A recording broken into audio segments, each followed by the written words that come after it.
Hello guys, welcome to logical. ये है Jarnail Singh versus Lakshmi Narayan Gupta का केस। आइए इसके फैक्ट्स देखते हैं। ये केस ST/SC एम्प्लॉयज़ को प्रमोशन में रिजर्वेशन देने के इशू से रिलेटेड था।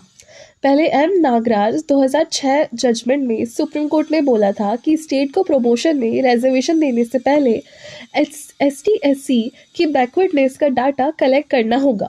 दूसरा, उनकी इनएडिक्वेट रिप्रेजेंटेशन का डाटा देखना होगा। तीसरा, एडमिनिस्ट्रेटिव एफिशिएंसी इफेक्ट नहीं होनी चाहिए। बाद में जर्नैल सिंह 2018 जजमेंट में कोर्ट ने बोला कि ST/SC की बैकवर्डनेस प्रूव करने के लिए अलग से डेटा कलेक्ट करना ज़रूरी नहीं है। 2022 में फिर से इशू उठा कि क्रीमी लेयर अप्लाई होगा या नहीं और डेटा की रिक्वायरमेंट क्या होगी। आइए इस केस के इश्यूज देखते हैं। क्या स्टेट को ST/SC की बैकवर्डनेस प्रूव करने के लिए हर बार डाटा कलेक्ट करना ज़रूरी है? क्या क्रीमी लेयर प्रिंसिपल ST/SC पर प्रमोशन में अप्लाई होगा?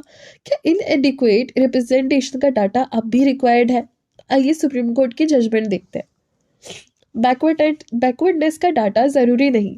कोर्ट ने कहा कि ST/SC कॉन्स्टिट्यूशन में ऑलरेडी बैकवर्ड माने गए हैं, इसीलिए उनकी बैकवर्डनेस प्रूव करने के लिए हर बार फ्रेश डाटा कलेक्ट करना ज़रूरी नहीं है।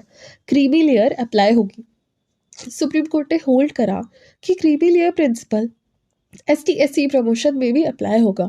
जो एडवांस्ड या सोशली फॉरवर्ड मेंबर्स है ST/SC कैटेगरी के अंडर, उनको रिजर्वेशन का बेनिफिट नहीं मिलना चाहिए। इनएडिक्वेट रिप्रेजेंटेशन का डाटा ज़रूरी है। स्टेट को ये देखना होगा कि पर्टिकुलर सर्विस में ST/SC की रिप्रेजेंटेशन कम है। इसके लिए क्वांटिफिएबल डाटा कलेक्ट करना मैंडेटरी है। चौथा, एडमिनिस्ट्रेटिव एफिशिएंसी मेंटेन करनी होगी। आर्टिकल 335 के अकॉर्डिंग रिजर्वेशन से एडमिनिस्ट्रेशन की एफिशिएंसी इफेक्ट नहीं होनी चाहिए। आइए इस केस का कंक्लूजन देखते हैं। बैकवर्डनेस प्रूव करना ज़रूरी नहीं है।